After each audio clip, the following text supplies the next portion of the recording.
Hey guys, Mark here. I hope you're all doing well. In today's video, we're going to cover another Paracord key fob design. This one was requested by one of my viewers, and we're going to be covering the Lighthouse key fob. This one is a fairly rare design, and I have modified one by Mikko Snellman. This is more of an advanced project, so you're going to need some patience and practice to get it down. With that said, let's take a look at the basic parts of this key fob, then make one.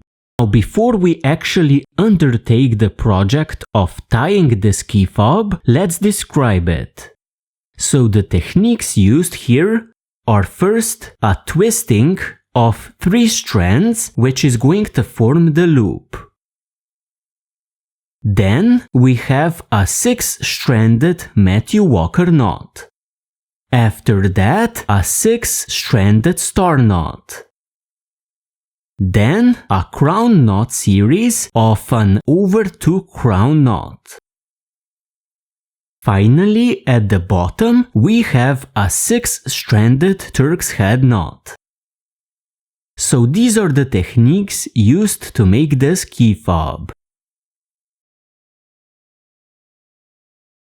The very first supply that we're going to need for this project is going to be Paracord. More specifically, for this project, I'm going to be using Type 1 Paracord. I'm going to use 3 strands, each about 7.5 feet long.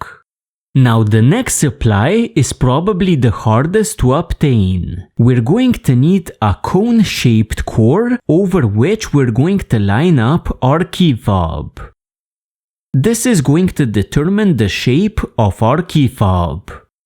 Now the easiest way to make a core like this is to carve it out of a piece of wood. The core that I'm going to be using is 2 3/4 inch long and about 1/2 inch in diameter. For setting up a core for this style of a key fob, you can use a branch or a sapling in order to carve out a cone. You can do the same with a dowel rod, and what you should get is a cone-like core. Now, the easiest way to do this is simply to take a knife and do some carving.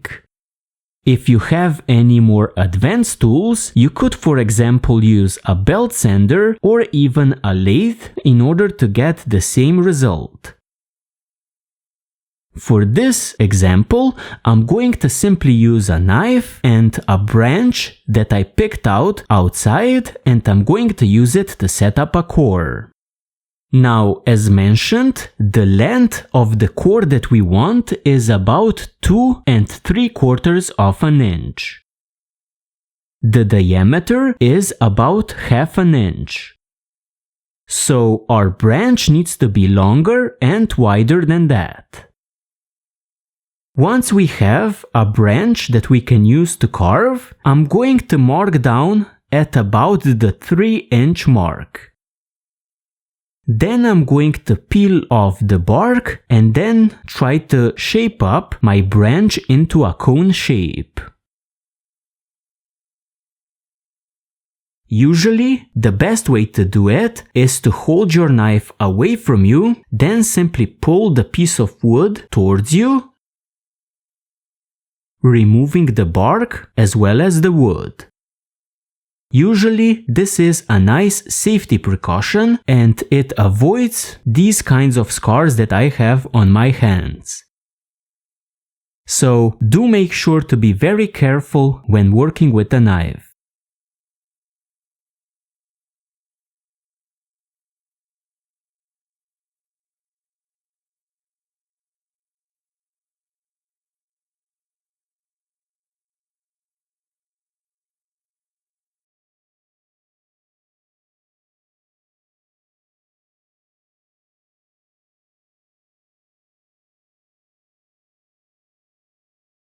Now, after a minute or 2 of work, I already have a cone-shaped piece of a stick that I can use for the core. At this point, I'm going to saw it off, then clean it up a bit more. After shaping up my core, I'm going to let it dry, and finally I'm going to sand it in order to get a nice, smooth and even surface.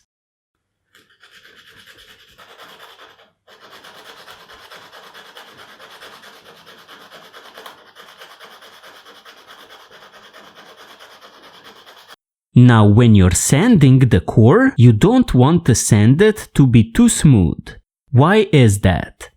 Well, when you cover up the core using a series of crown knots, if the core is too smooth, the crown knots may tend to unravel like this. Now this is not a terribly big problem, but if you can avoid it, why not? So keep the core rough, and if you have the option, use some wax in order to increase the friction on the core additionally.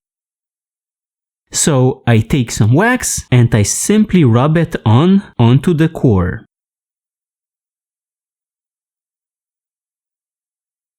Wax is always excellent at adding friction, so I highly recommend it. After preparing the core for our key fob, we're also going to need something to cut the cords with, as well as a lighter. As far as optional supplies go, I would recommend using some sort of a clip, such as a bulldog clip, which is going to help you hold the strands while you're forming the loop. Finally, a key ring can be used in order to attach your key fob onto a set of keys. A rope thimble can be used in order to reinforce the loop and prevent wear and tear, as well as making your project look a bit more professional. To start off, I'm going to first form the top loop in our key fob. To do this, I first take my 3 strands and I find the middle point by folding them in half. So this is the middle point. I'm going to move up about an inch. Then I'm going to clip the 3 strands together. Like this. Now I can either use a 3-stranded flat braid or a twisting technique in order to create the loop. I prefer to do the twisting technique because it resembles a piece of twisted rope. Also, it is a lot easier to use with a rope thimble. So, to do a twisting technique, I always start with the left strand. I twist it towards the left side, then place it over to the right. Then again, I pick up the left strand, I twist it towards the left side, and I place it over to the right side. I take the left strand again, I twist it towards the left side, place it over to the right. So, the left strand, twist it towards the left side, over to the right side. And the left strand again, twist it over to the right side. And you can see that I'm getting a nice twist in my cords. I'm going to twist until I get a length sufficient for my loop.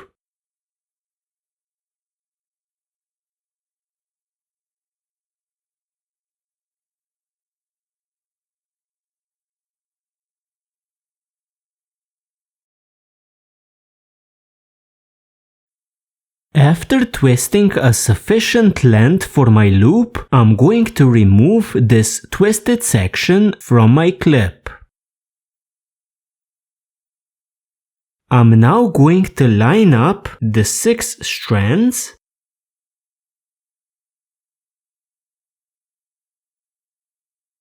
like this. So I'm holding the 3 from one side Then the other 3 from the other side together like this, so that I get 6 strands. Now I can begin my Matthew Walker knot. Now that I have 6 strands prepared and I have a nice loop here at the bottom, I can begin tying my Matthew Walker knot. I'm going to hold my 6 strands firmly in order to prevent them from coming into another lane. They need to remain lined up. I'm going to take the first strand and I'm going to use it to create a loop. Like this. Then I'm going to pass under the remaining strands and into the loop created by the first strand. So like this. Then I'm going to pick up the second strand. I'm going to pass under and through the first loop.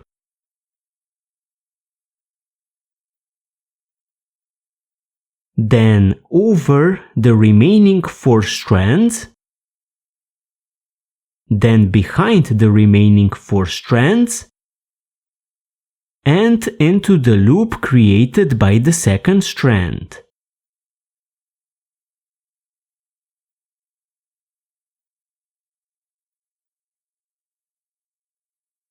Like this. Then I'm going to pick up the third strand. I'm going to pass under and through the first 2 loops, like this,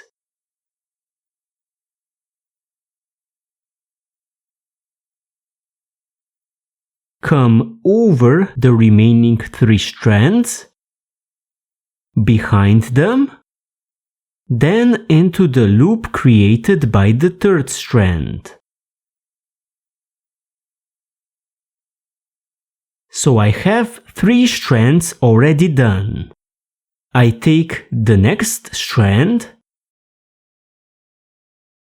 I'm going to pass under and through the first 3 loops.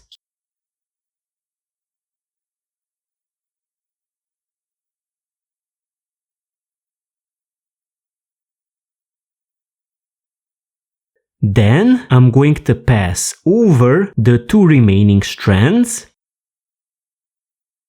and into the loop created by the 4th strand. Like this. Then I'm going to take the next strand. I'm going to pass under and through the 4 previous loops. Like this. Then behind the last remaining strand. So behind and into the loop created by the 5th strand. Like this. You need to make sure that the strands keep lined up one after the other. So I have 5 strands here, neatly lined up, and this is the last one that I need to do. I pick it up. I'm going to travel under and through the previous 5 loops.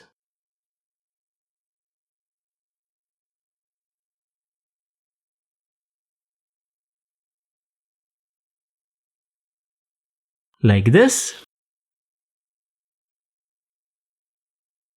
Then into the loop created by the last strand.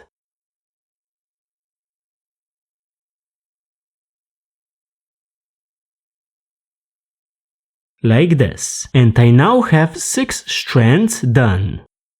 I slowly pull on the first one, just a little bit, then the second one, the third one, the 4th, and the 5th.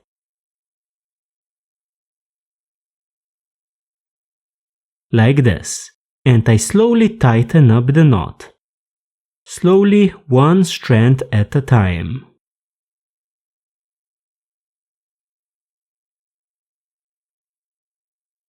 Like this. Keep doing it until you can't do it any longer.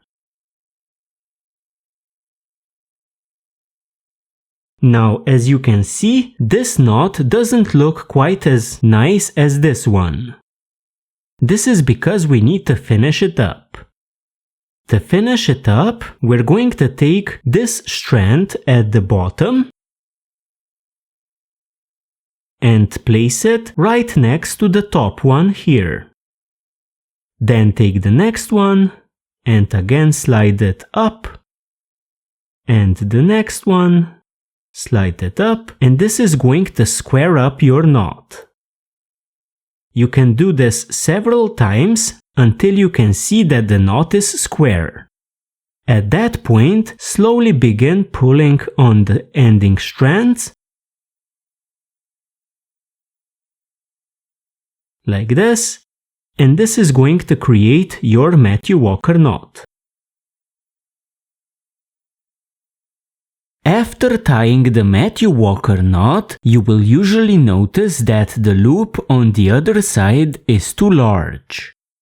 To reduce its size, we're going to pull in each strand separately into the knot and work it out of the working ends.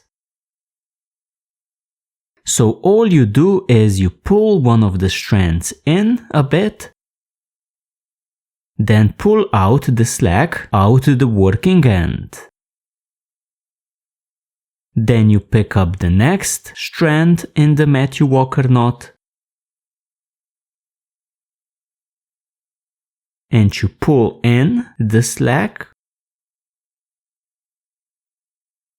like this, and again tighten it up. And the next strand,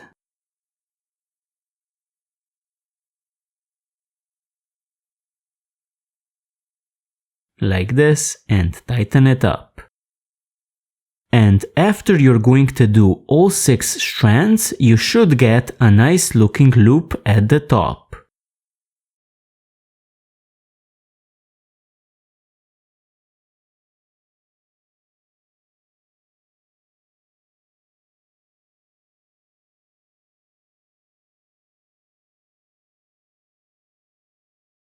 So something like this.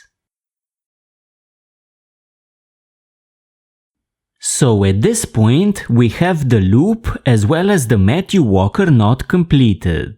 We're going to continue by tying a star knot. Now the star knot is not absolutely necessary and I have tied key fobs without it. But the star knot does make the key fob a lot more like a lighthouse. So if you are able to tie it, I do recommend it. To tie the star knot, I'm going to pick out one of the strands. It doesn't really matter where you start. So let's say I'm going to start with this one. I'm first going to make a loop, like this. So the working end is traveling under the standing end. Then I'm going to pick up the next strand in the counterclockwise direction, and I'm going to make the same type of a loop. So again, the working end is traveling under the standing end. Then, with the working end of my second strand, I'm going to pass under and through the first loop. Like this.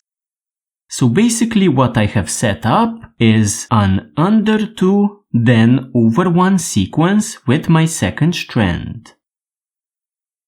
Then I do the exact same thing with the remaining strands. So I take the third strand. Again, I make a loop.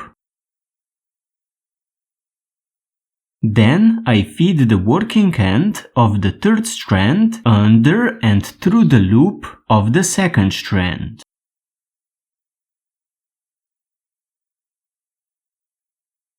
like this. And we already have 3 loops completed. I'm going to take the next strand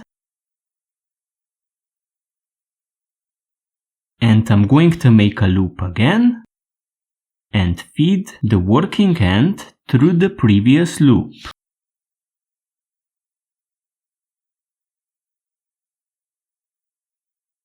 Again, you can see that I have an under 2 sequence, then I exit the loop with an over 1. Then the next strand, make a loop, feed the end under and through the previous loop, then continue.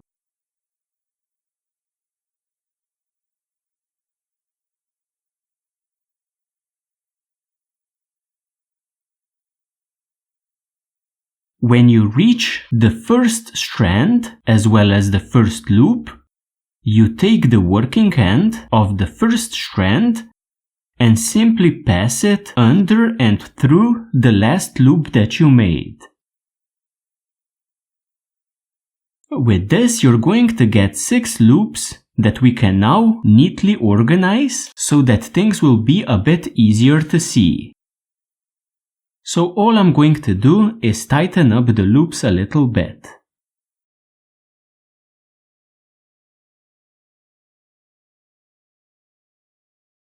Now I realize that things are a bit hard to see because I'm using very small strands. But this is the nature of the job, so I hope that you're going to be able to follow even though the strands are so small.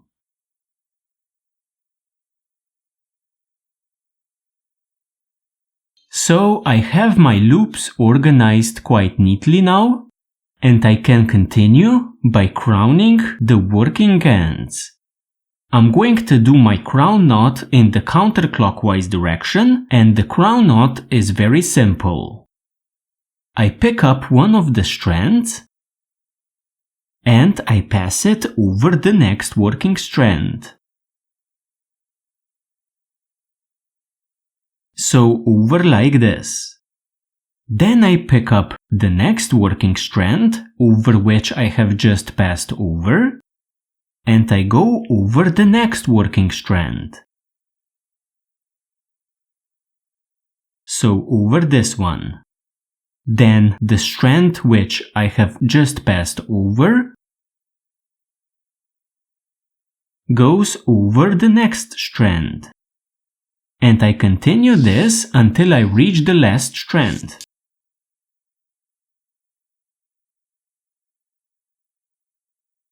Over the next strand, and over the next. The last strand goes into and under the first strand that I used.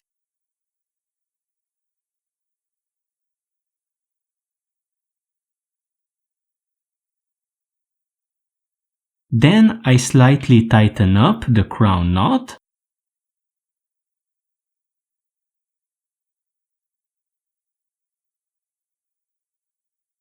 And what you should get is a hexagonal shape at the top.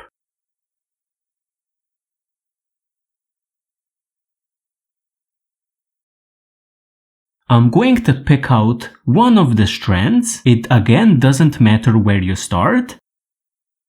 And I'm first going to double up this strand under it. Then follow this working end,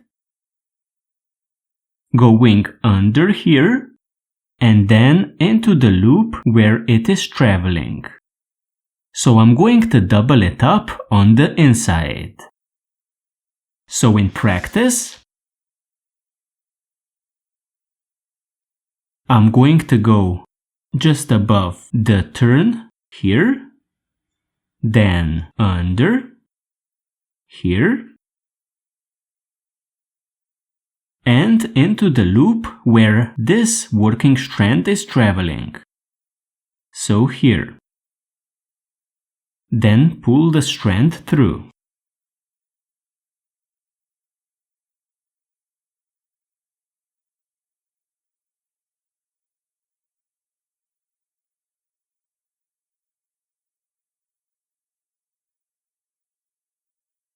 So again, I have doubled up this turn here, then the next strand in the counterclockwise direction. Then I pick up the strand that I just doubled up, and again I'm going to double up this strand just under it at the turn. Then I'm going to double up the next working strand. So this time I'm going to travel under 2, then into the loop where this next working strand is traveling into.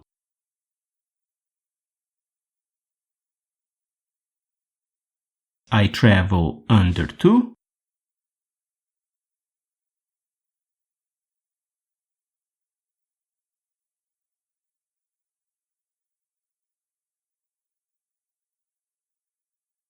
like this, then into the loop where this next working strand is traveling into.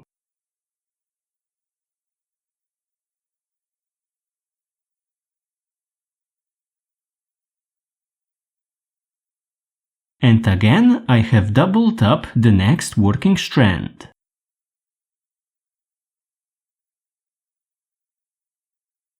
The next working strand again first doubles up the strand under it at the turn,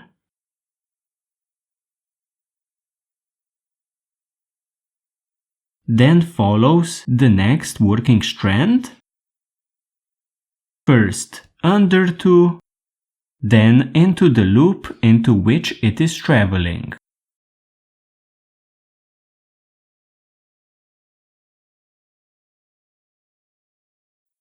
Under 2,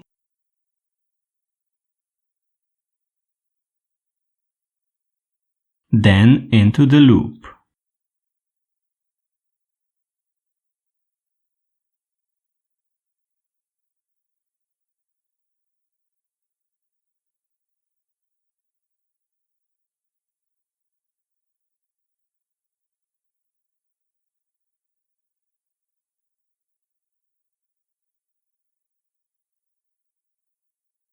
So like this, and then I continue the same way.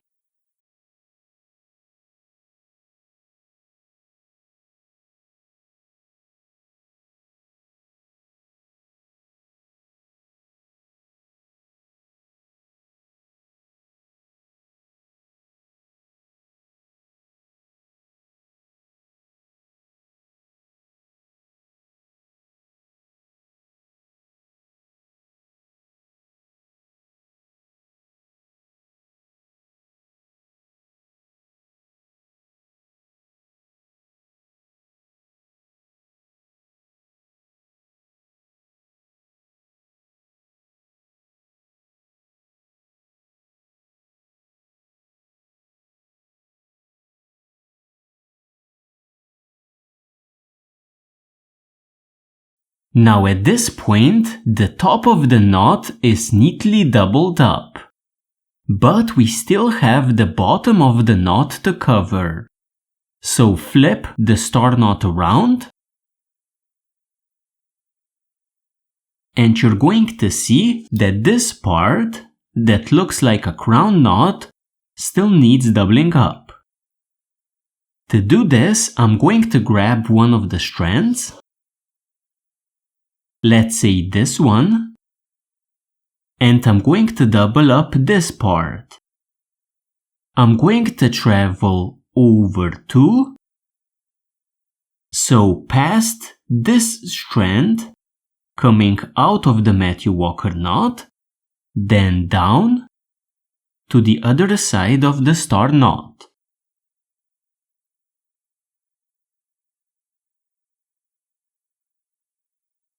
Over 2, then down.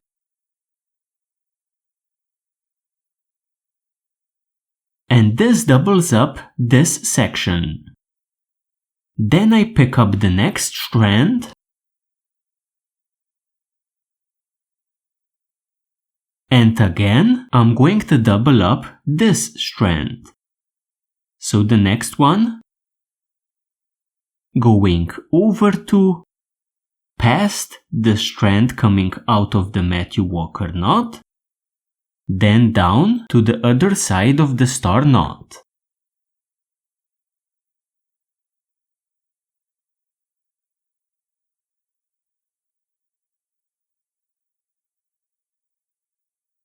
And again, I have doubled up a section. I'm going to continue this the same way until I have done all of my strands. So I pick up the next strand, go over 2, past the strand coming out of the Matthew Walker knot, then down.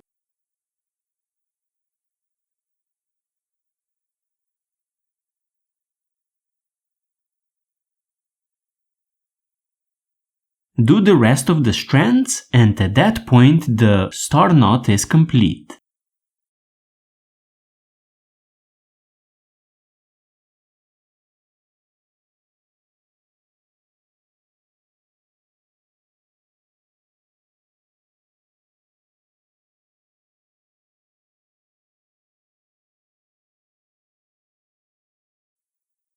So at this point the bottom is doubled up and the strands are coming out of the star knot at the top, so that we will be able to continue covering the core.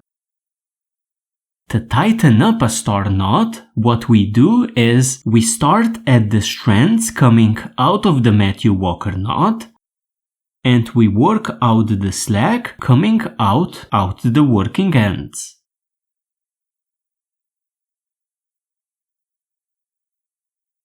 So for example, I'm going to pick out this strand coming out of the Matthew Walker knot and I'm going to work out the slack.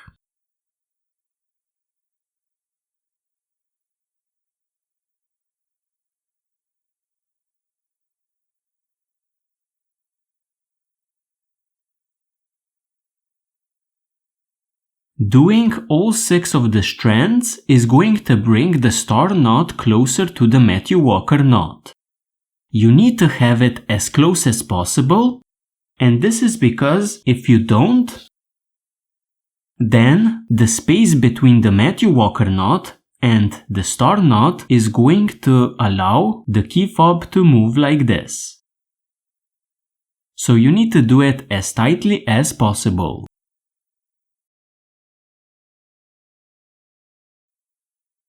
After tightening up the star knot, it should be placed as close as possible to the Matthew Walker knot. This ensures that the 2 knots don't move around too much. At this point, we're going to move on and we're going to form the body for our key fob. The body is going to be made by stacking up crown knots one atop the other. We're going to use an over 2 crown knot for this task. Now, it is a good idea to keep the core for our key fob around since we're going to use it very soon. So to start off our first crown knot, we're going to spread apart the 6 strands, one to each side.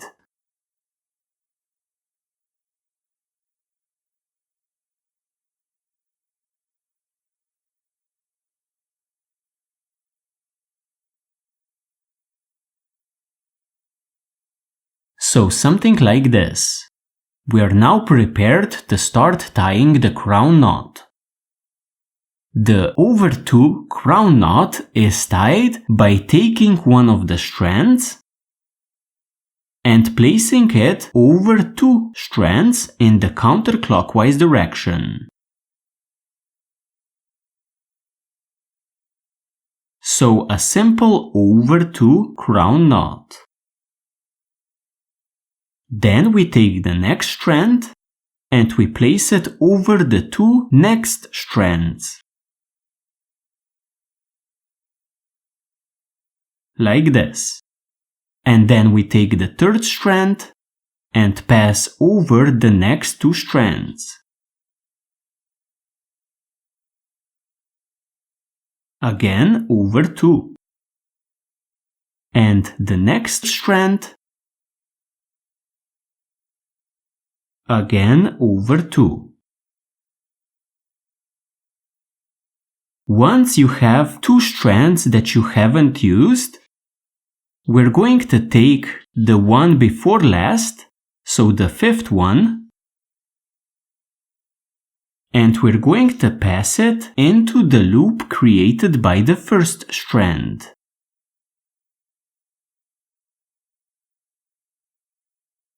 Like this. Then we're going to take the last of the strands that we haven't used, and we're going to pass it over the top into the 2nd loop that we made.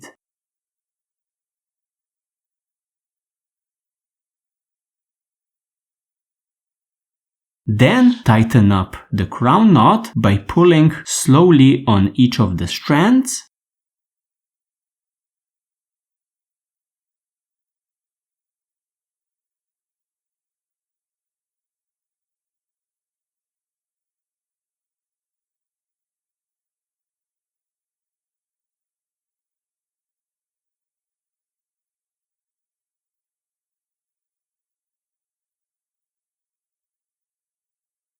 And you have an over 2 crown knot. We're going to place our core into the 1st crown knot, and then what we're going to do is slowly tighten it up around the core. Then we're going to continue.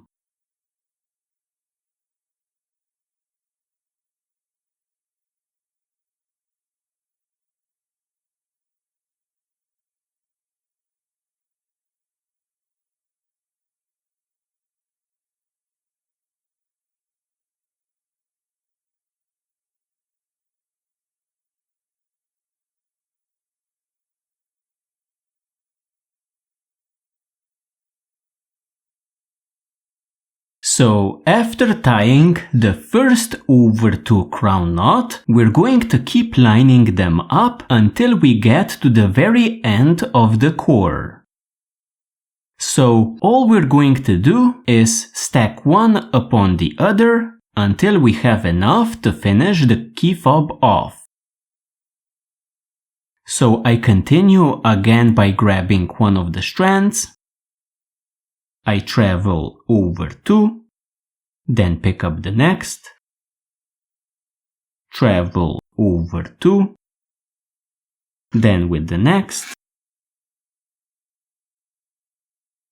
I travel over 2, and the next, over 2, then with the 5th strand, I travel over the top and into the 1st loop.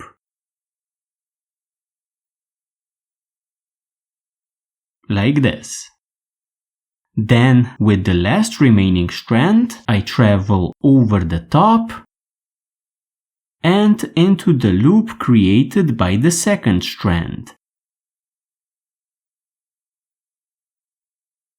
And that's pretty much it. Then I begin slowly tightening up by pulling on each of the strands.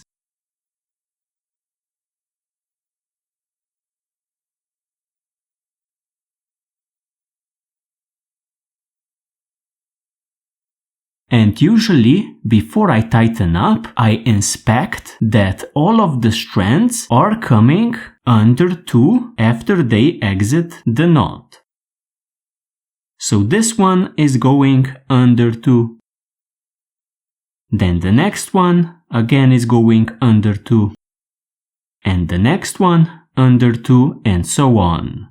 You really don't want to make a mistake here, so I always inspect the knot before I tighten it up. This is why this key fob is a bit time consuming. Inspecting and especially tightening process does take a bit of time on the crown knots. Let's tighten it up and do one more.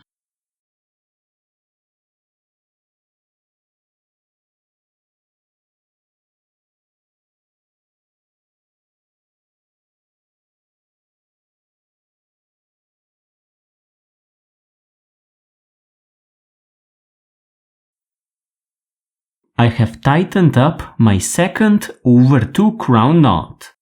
Again, I spread apart my strands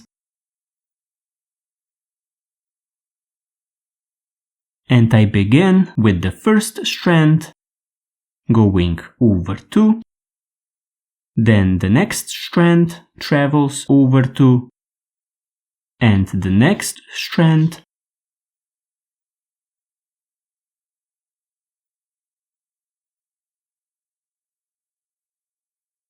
and the next,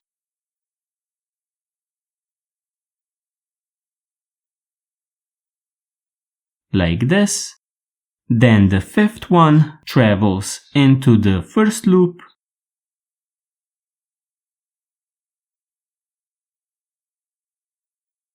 and the sixth one, so the last one, travels into the second loop.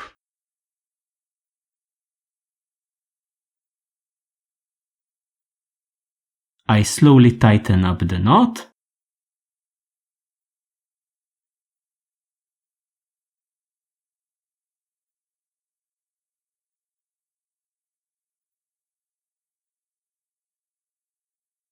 And before finally tightening it up, I make sure that all of the strands are going under 2 before exiting. So under 2, under 2, under 2.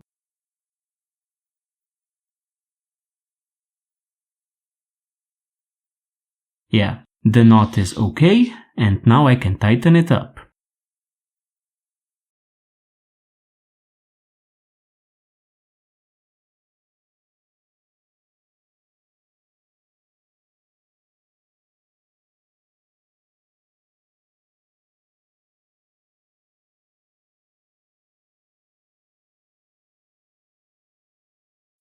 So quite a lot of tightening. Every once in a while, so after you make a knot or two, I like to push in the core a little bit, because after tightening each of the crown knots, they tend to push out the core a little bit. So continue stacking up crown knots until you reach the other side of the key fob. After covering the core using crown knots, we're going to finish it up with a Turk's head knot. Now, if you would like to have a flat bottom of the key fob, then you can begin tying the knot immediately. If you would like to round off the bottom though and close it up, then add one final crown knot, which is going to hide the core. In any case though, I'm going to show you how to tie a 6-stranded Turk's head knot. So we're going to use all 6 strands in order to create this bottom part of the key fob. So let's do it. To tie a multi-strand Turk's head knot at the bottom of the key fob, I'm first going to pick up all 6 of my strands and I'm going to wrap them around my key fob once.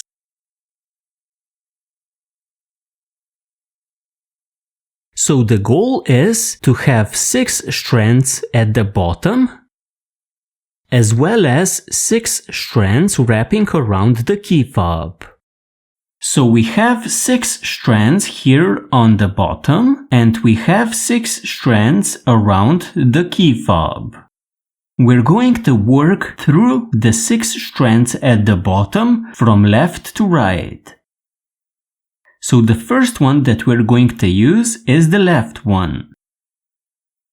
We're going to go through all 6 of the strands wrapping around the key fob in a sequence of under-over. So we're going to do 3 unders and 3 overs. So under-over, under-over, under-over. So with the first of the strands, I'm going to go under the first strand, then over, under, over,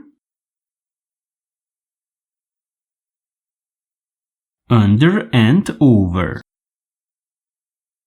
like this. Then I'm going to pick up the next of the strands, so the second one from the left, and I'm going to start my sequence traveling first under the previous strand that I used. So under, over, under,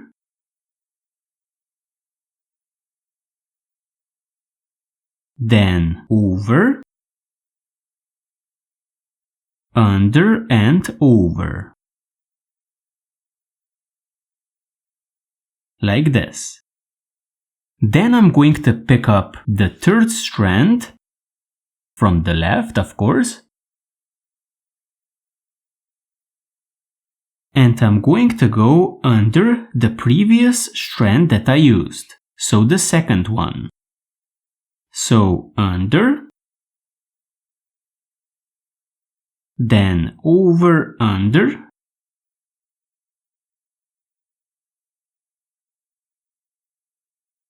over under, and finally over on the left. Now you will notice that each strand that we use goes the opposite to the previous strand.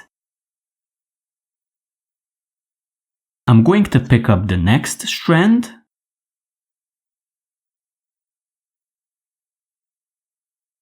and I'm going to travel again under the third strand, under, over, under, over, under and over on the left. Again, remember that each sequence ends with an over. I pick up the next strand, which is going to be the fifth one, and I'm going to travel under the fourth strand, then over, under, over, under and over.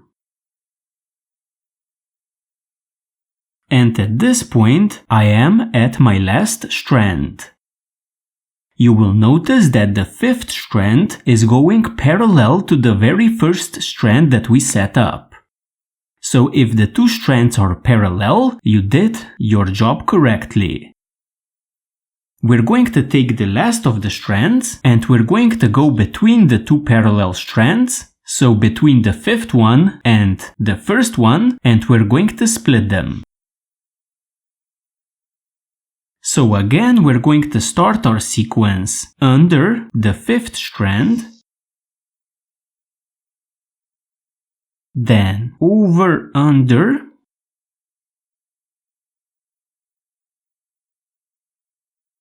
over, under,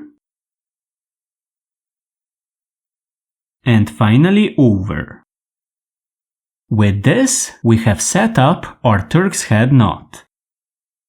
Now I'm going to slightly pull in the strands just to reduce the size of this knot. This will make things a bit easier to see.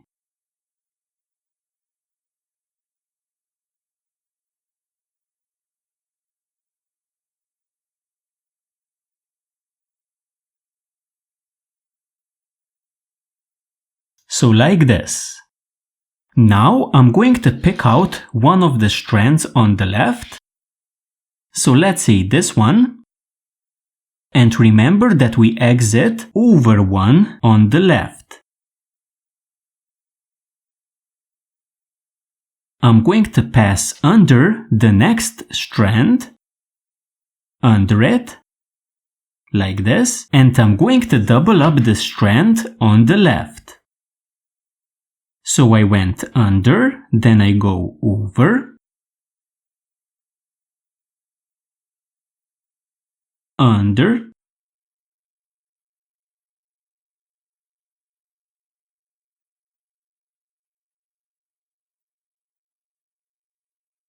like this, over, under,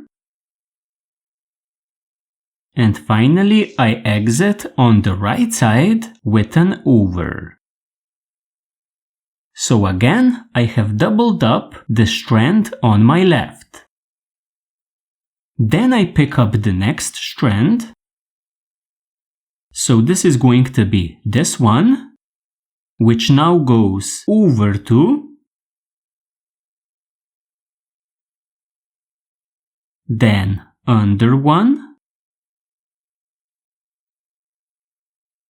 So under one is under the next top strand. And then I'm going to simply double up the strand on the left. So I go over, under,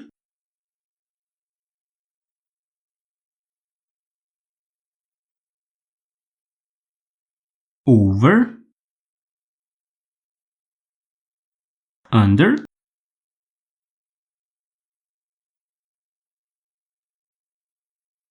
and finally over on the right.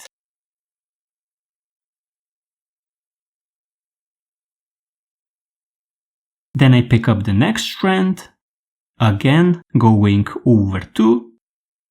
Then I'm going to pass under the next strand, like this, and double up the strand on my left. So I go over, under, over,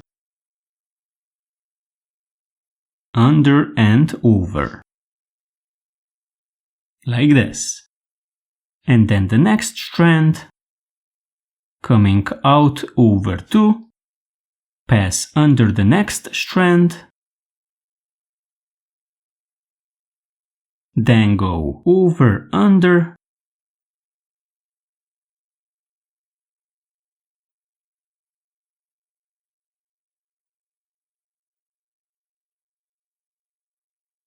over, under, and finally over on the right. Pick up the next strand, same thing, under the last remaining strand, then over, under,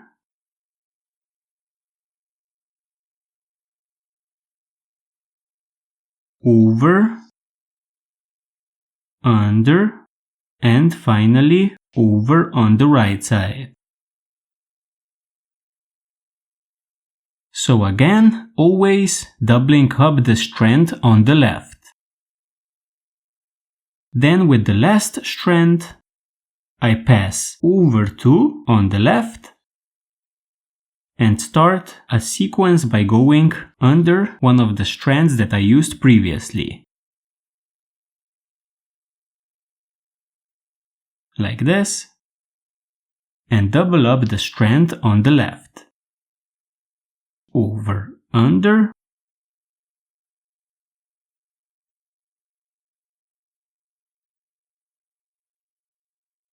over, under,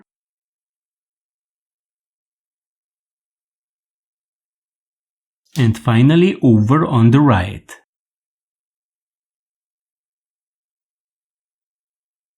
We're going to follow the strands going back to the left side.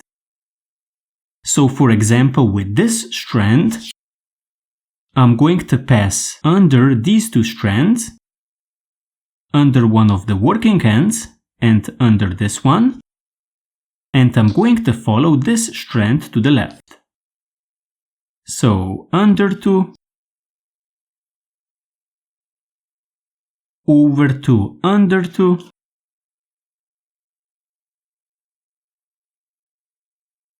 then over two, under two,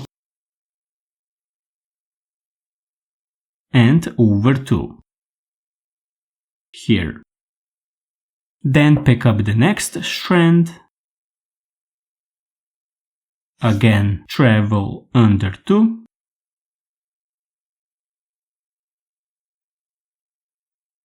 Doubling up this strand, we continue over two, under 2, over 2,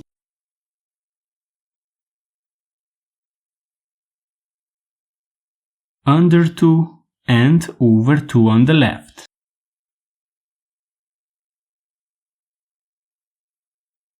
We pick up the next strand and we follow this strand. Under 2, over 2,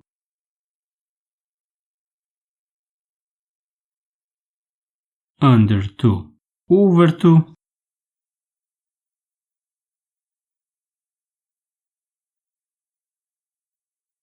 under 2, over 2. Pick up the next strand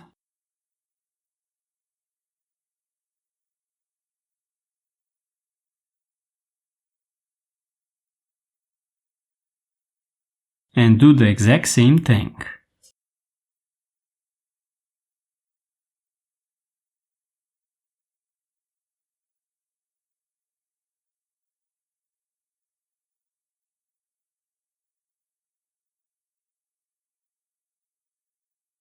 And the next strand,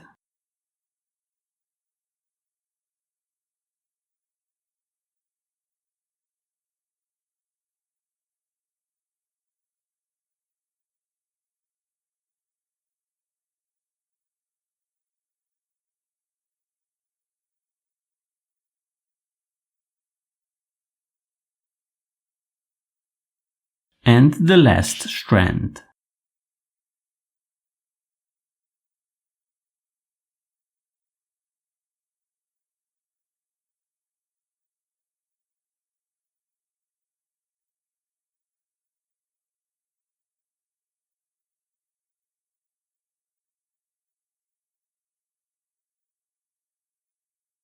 So like this. Now to finish up this knot, what I'm going to do is take one of the strands and I'm going to double up this single part here on the inside, like this, then travel under the entire knot up here to the top. So all I'm doing is going under the knot like this. And this is one strand complete. Then I pick up the next strand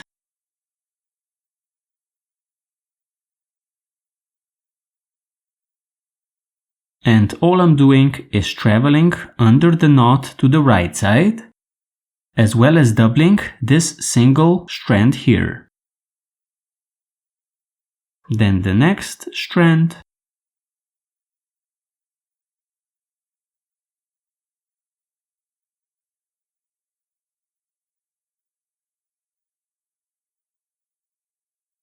and the next strand,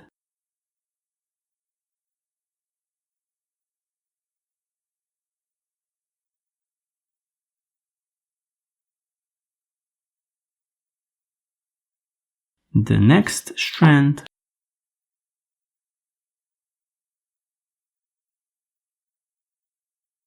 and the last strand.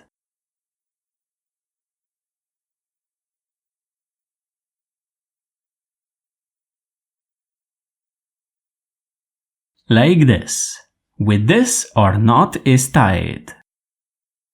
To tighten up the multi-strand Turk's head knot, I'm going to pick out one of the strands in the knot. Then I'm going to pull on it through the entire knot, removing the slack. So always pulling on the same strand,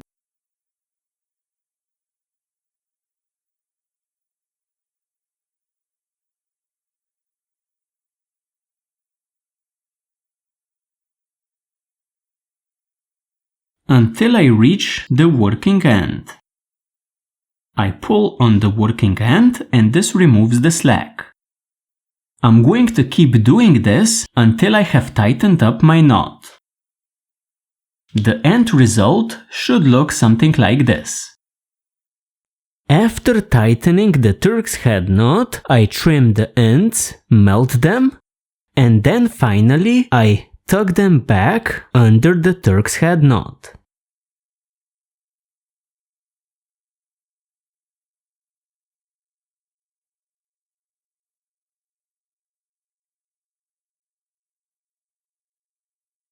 As a cosmetic improvement, you can take a piece of wood and roll this Turk's head between two pieces,